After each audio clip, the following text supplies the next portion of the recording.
महत्वपूर्ण education platform form किया गया पर आइए हम लोग स्टार्ट करते हैं। मध्य प्रदेश की जनजातियां, विरासत, लोक संस्कृति और लोक साहित्य, सेट नंबर 3 हम कर रहे हैं बच्चों। क्वेश्चन नंबर 19 कहता है, जो विद्यार्थी नए हैं कृपया वो चैनल को सब्सक्राइब कर दें, वीडियो को लाइक करें, शेयर करें।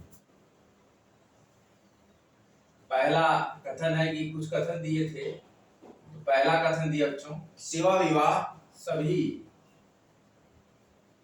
आदिवासी जनजातियों में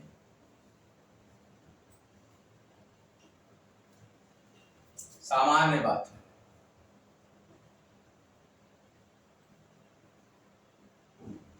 इसे अन्यथा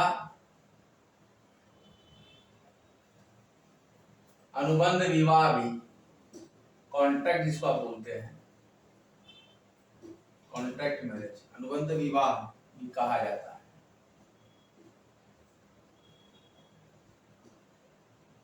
पहला स्टेटमेंट ये बच्चों कि सेवा विवाह सभी आदिवासी जनजातियों में सामान्य बात है, इसे अन्यथा अनुबंध विवाह भी कहा जाता है। दूसरा स्टेटमेंट हमारे पास है गिवन, जिनकी केवल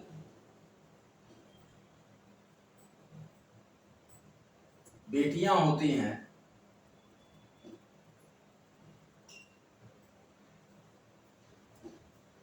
या जो बहुत गरीब होता है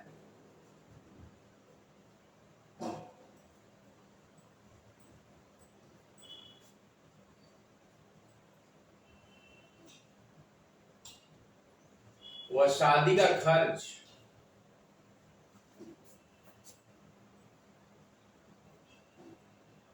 नहीं उठा सकते,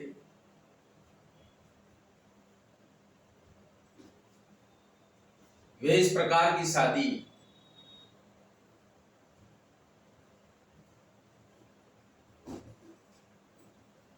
को प्राथमिकता देते हैं।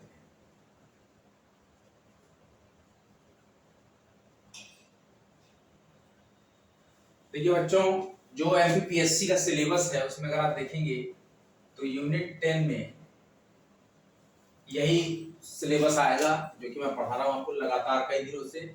मध्य प्रदेश की जनजातियां, उनकी विरासत, उनकी लोक संस्कृति और उनकी लोक साहित्य के बारे में हम चर्चा करेंगे। सेट नंबर 3 है कि सेवा विवाह निम्न दिए हुए स्टेटमेंट में से आपको बताना है कौन सा सही है। तो सेवा विवाह सभी आदिवासी जनजातियों में सामान्य बात है, इसे अन्यथा अनुबंध विवाह भी कहा जाता है। तो बिल्कुल सही है, ये सही बात कहना है। सेवा विवाह में जिनकी केवल बेटियां होती हैं या जो बहुत गरीब होते हैं और शादी का खर्च नहीं उठा सकते, वे इस प्रकार की शादी को प्राथमिकता देते हैं। बिल्कुल सही। तो 1 एवं 2 दोनों सही है, यही आपका ऑप्शन करेक्ट होगा। 1 एवं 2, तीसरा ऑप्शन था कि 1 एवं 2 दोनों सही है। चलिए क्वेश्चन नंबर 20, अन्य जनजातियों की तरह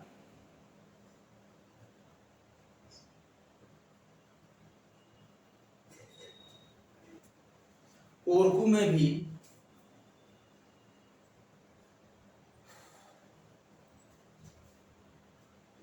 विधवा विवाह आम बात है।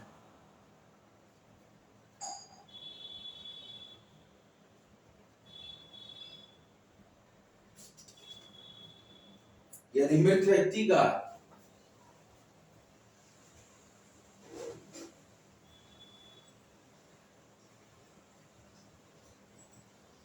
छोटा भाई विधवा को अपने साथ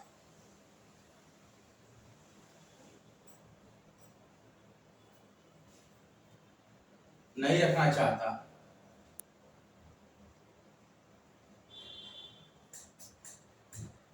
तो उसे किसी अन्य व्यक्ति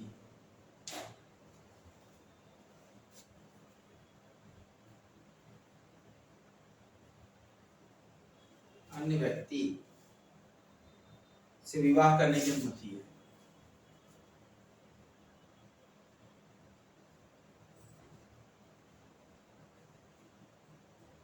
अब देखिए बच्चों, ट्राइबल्स के बारे में पढ़ रहे हैं मध्य प्रदेश के। दूसरा स्टेटमेंट कहता है बच्चों, वधु मूल्य इनके में आदिवासी वधूमूल्य क्या चलता है? गूनम। गूनम ये आपका कोरकू जनजाति में है। वधूमूल्य या गूनम आमतौर पर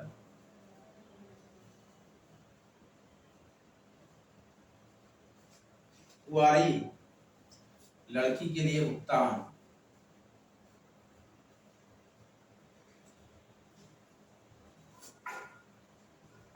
की जाने वाली राशि का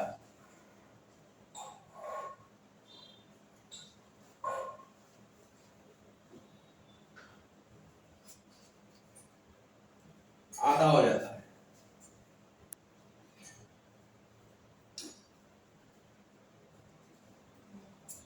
कौन से सही है स्टेटमेंट? नीचे दिए हुए दो स्टेटमेंट्स में से आपको बताना है कौन से सही है। पहला सही है, दूसरा गलत है। दूसरा सही है, पहला गलत है। दोनों गलत है या दोनों सही है? अन्य जनजातियों की तरह कोरकू में भी विधवा विवाह आम बात है। यदि मृत व्यक्ति का छोटा भाई विधवा को अपने साथ नहीं रखना चाहता तो उसे किसी अन्य व्यक्ति से विवाह करने की अनुमति मिल जाती है। वधू मूल्य गूनम जो कहलाता है कोरकू में, यह आमतौर पर कुंवारी लड़की के लिए भुगतान की जाने वाली राशि का आधा हो जाता है। दोनों ही स्टेटमेंट देखिए बच्चों सही है, इसीलिए और एक एवं दो दोनों सही है। सी वाला ऑप्शन यहाँ करेक्ट होगा। अच्छा देखिए बच्चों 21 भी देख लेते हैं। चलिए पहले रिवीजन कर लेते हैं हम लोग, फिर उसके बाद आगे बढ़ते हैं। ब्लैक बोर्ड पे हमारे व्हाइट बोर्ड की जगह नहीं है। आप हैं कॉम्टेरिया पर, आप पढ़ रहे हैं मध्य प्रदेश पीसीएस के लिए लेक्चर जो कि 23 जून को होने वाला। बहुत कम नहीं बच्चे हैं बच्चों, लगातार लेक्चर को देखते रहिए।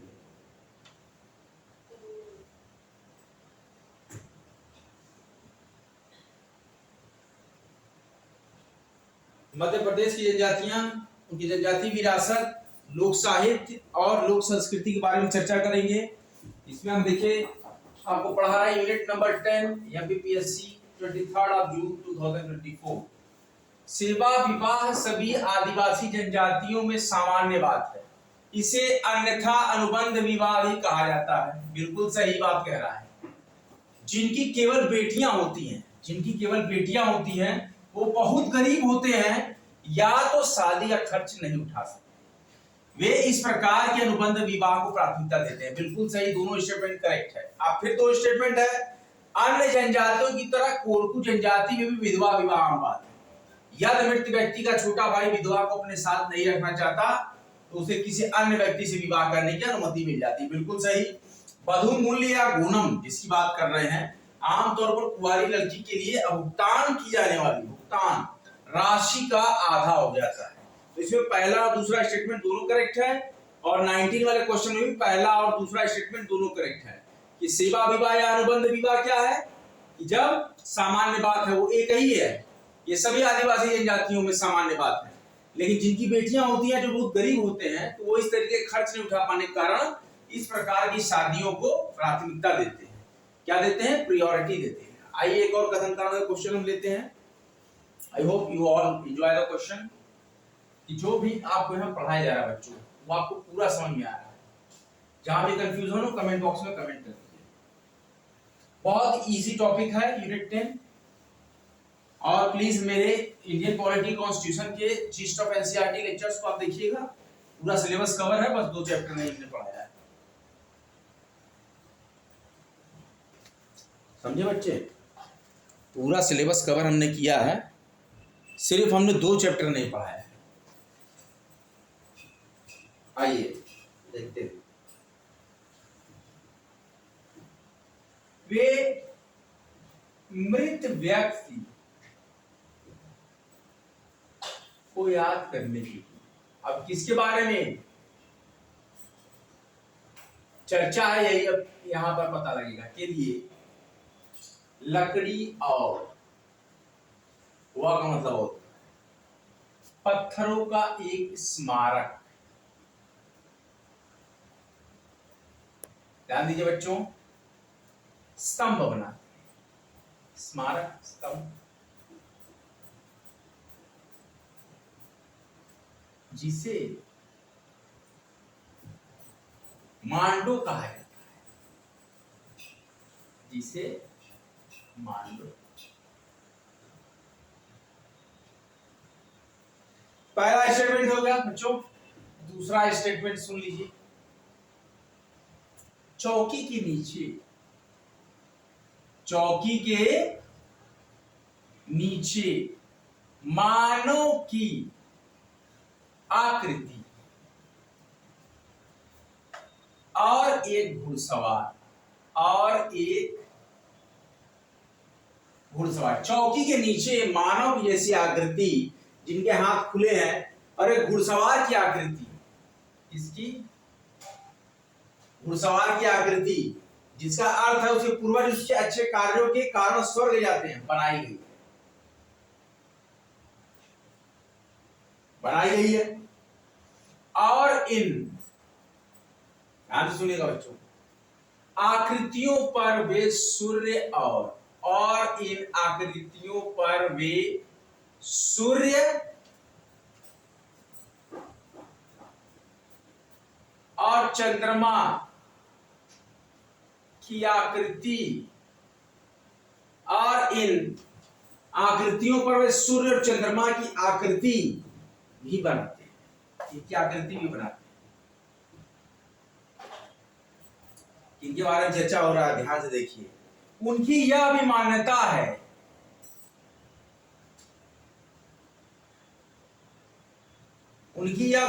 है कि वे चंद्रमा के माध्यम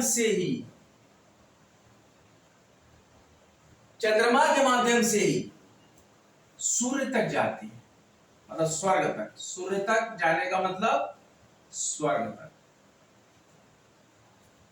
और तीसरा स्टेटमेंट कहता है अंत में सक्षम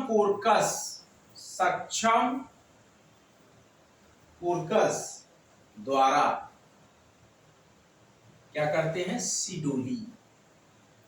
ध्यान दीजिए बच्चों, सक्षम कोर्कस द्वारा सिडोली दावत के बाद आत्मा को आराम मिलता है। अब इनका देखिए कि जनजाति का है, यही होगा, तो आराम मिलता है। तीनों स्टेटमेंट आप समझिए। किस जनजाति की बात हो रही है? क्वेश्चन क्या है हमारे पास कि किस जनजाति की बात ये हो रही है? क्या है बात? वे मृत व्यक्ति को याद करने के लिए लकड़ी और पत्थरों का एक स्मारक स्तंभ बनाते हैं जिसे वो मांडो कहते हैं। चौकी के नीचे मानव की आकृति जिनके हाथ खुले हों और एक घुड़सवार की आकृति बनाई गई है, और इन आकृतियों पर वे सूर्य और चंद्रमा की आकृति भी बनाते हैं। उनकी यह भी मान्यता है कि वे चंद्रमा के माध्यम से ही सूर्य तक जाते हैं। सूर्य का मतलब उनके लिए है स्वर्ग तक। अंत में सक्षम कोर्कस द्वारा सिडोली दावत के बाद आत्मा को आराम मिलता है। ये सारा कुछ देखिए बच्चों, कोरकू जनजाति के बारे में कहा गया है। किसके? कोरकू। देखिए क्वेश्चन बहुत टफ होता जा रहा है। किस तरीके से देखिए प्रश्न बनाया गया। किस जनजाति की बात हो रही है? वे मृत व्यक्ति को याद करने के लिए लकड़ी और पत्थरों का एक स्मारक स्तंभ बनाते हैं। चौकी के नीचे एक मानव आकृति का जिनके हाथ खुले हुए हैं और एक घुड़सवार की आकृति का। इसका अर्थ है कि उनके पूर्वज उनके अच्छे कार्यों के कारण स्वर्ग जाते हैं। ये बनाई गई है। और इन आकृतियों पर वे सूर्य और चंद्रमा की आकृति भी बनाते हैं, और उनकी ऐसी मान्यता है कि वे चंद्रमा के माध्यम से सूर्य यानी कि सूर्य तक या स्वर्ग तक जाती है। अंत में सक्षम कोर्कस द्वारा सिडोली दावत के बाद आत्मा को आराम मिलता है। ये किस जनजाति की बात हो रही है? ये कोरकू जनजाति की बात हो रही है बच्चों। कोरकू, ध्यान रखिएगा। आज सारे के सारे क्वेश्चन मैंने जो कराए हैं सब कथन और कारणात्मक कराए हैं। कैसे कराए बच्चों? जितने भी क्वेश्चन मैंने आज कराए आपको, ये सब में कथन और कारण थे। अब एक क्वेश्चन आप देखिए। क्वेश्चन को मैं बोल दे रहा हूं, बहुत लंबा है। मूलतः बालक बालिकाओं का त्योहार है ये। लड़का जिसने अपने शरीर को जामुन के पत्तों और नारियल से बनी रस्सी से जो कि कमर में बांधा है, ढका है, दूसरा लड़का खींचता है, दोनों इधर उधर नृत्य करते हैं। दूसरा ग्रुप लड़कियों का बनता है, उनमें से एक लड़की को अपने सिर के ऊपर एक मटका यानी बांस का टुकड़ा रखना होता है, जिसमें थोड़ा सा गाय का गोबर रखा जाता है।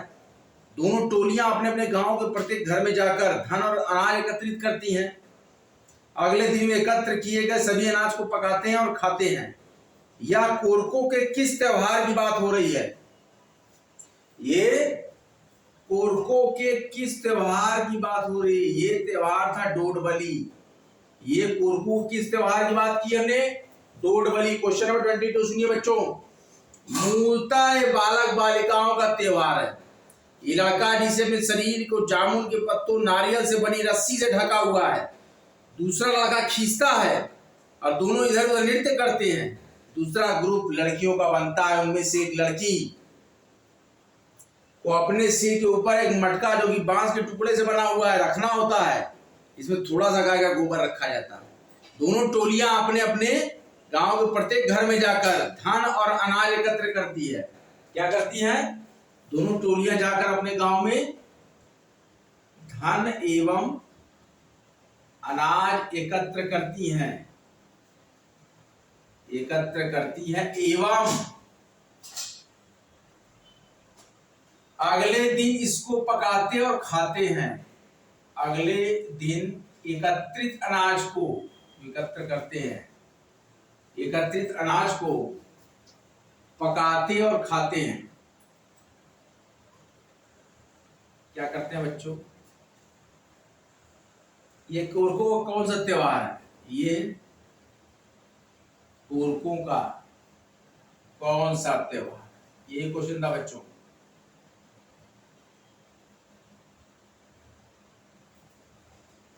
डोडबली त्योहार है ये कोरकों का डोडबली त्योहार है। कौन सा त्योहार है? डोडबली। डोडबली, डोडबली, डोडबली, डोडबली त्योहार है ये कोरकों का। ध्यान दीजिए क्या कहानी है। मूलतः बालक बालिकाओं का त्योहार है। एक लड़का जिसने अपने शरीर को जामुन के पत्तों और नारियल से बनी रस्सी से ढका हुआ है, उसको दूसरा लड़का खींचता है और दोनों इधर उधर नृत्य करते हैं। दूसरा ग्रुप लड़कियों का बनता है, इनमें से एक लड़की को अपने सिर के ऊपर एक मटका रखना होता है, जिसमें थोड़ा सा गाय का गोबर रखा जाता है। और दोनों टोलियां अपने अपने गांव के प्रत्येक घर में जाकर धन और अनाज एकत्रित करती हैं।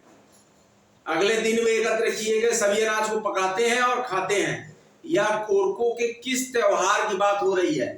यह कोरकों के डोडबली त्योहार की बात हो रही है। यह कोरकों किस त्योहार की बात हो रही है? यह कोरकों के डोडबली त्योहार की बात हो रही है।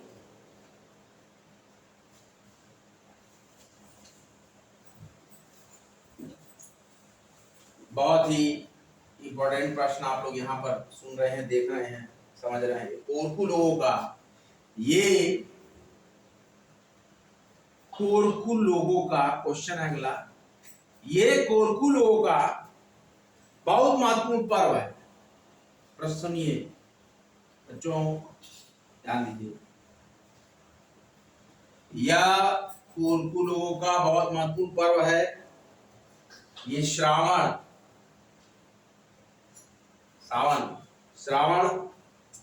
महीने की, मतलब अगस्त में, ये श्रावण महीने की अमावस्या की रात को मनाया जाता है। सावन महीने की अमावस्या की रात को मनाया जाता है। कौन सा पर्व बताइए बच्चों? ये कोरकू लोगों का बहुत महत्वपूर्ण पर्व है। ये श्रावण महीने की अमावस्या की रात को मनाया जाता है। यह है जीरोती पर्व का नाम, ध्यान दीजिए। कोरकुओं का पर्व जीरोती। जीरोती ये क्या मनाया जाता है बच्चों? कोरकुओं का पर्व जीरोती। ये कोरकू लोगों का बहुत महत्वपूर्ण पर्व है। यह श्रावण महीने की अमावस्या की रात को मनाया जाता है, तो इसका नाम है जीरोती। क्या नाम है? जीरोती पर्व। जीरोती कोरकू लोगों का बहुत महत्वपूर्ण पर्व है। ये श्रावण महीने की अमावस्या की रात को मनाया जाता है।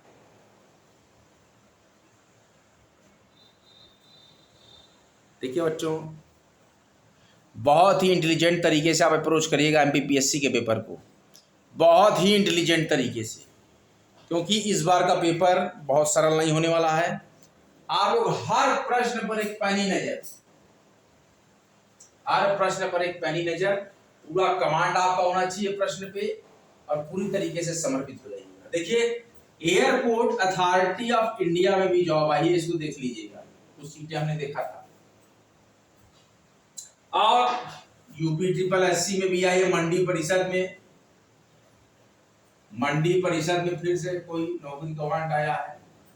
और देख लीजिए बच्चों, और इसके बाद यूजीसी एनटीए पेपर करा रही है, national testing agency, national testing agency से नेट और जेआरएफ,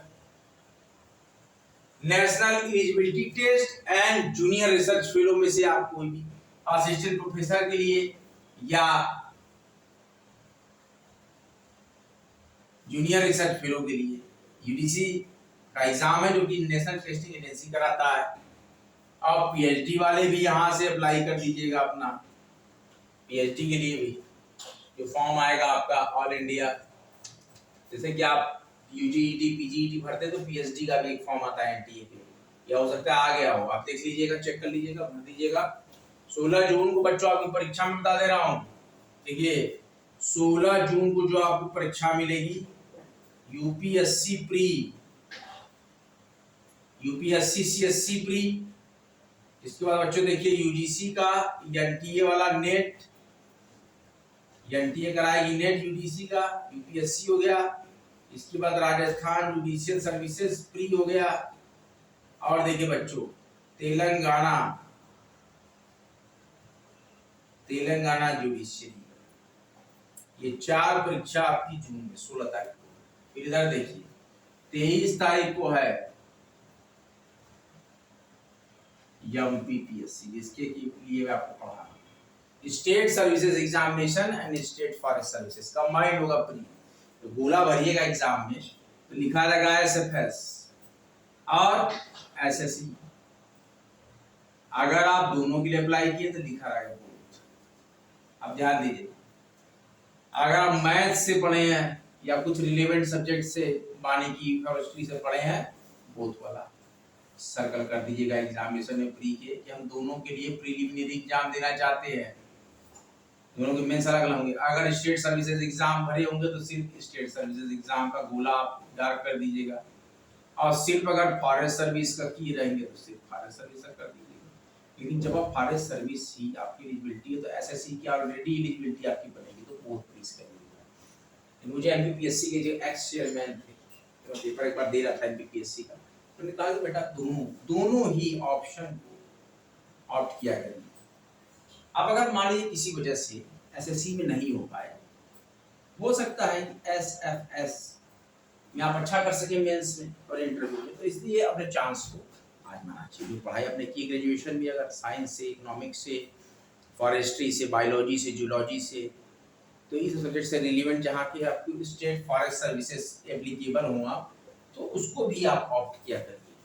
मतलब बोथ ऑप्शन ही ऑप्ट कर दीजिए, चाहे यूपी पीसीएस में हो, चाहे उत्तराखंड में हो, चाहे राजस्थान में हो, पूरा ट्राई किया करिए। और बहुत सी वैकेंसीज आ रही है सेंट्रल गवर्नमेंट में, उस पर खूब मेहनत करिए, आप हो जाएंगे। यूपी ट्रिपल एससी जेए का मैं बताऊंगा आपको, यूपी ट्रिपल एससी जेए का मेंस का जो फॉर्म आएगा अभी मैं आपको बताऊंगा इसके बारे में। बने रहिए, जबे रहिए, भारी मात्रा में लेक्चर को लाइक कीजिए, शेयर कीजिए, सब्सक्राइब कीजिए।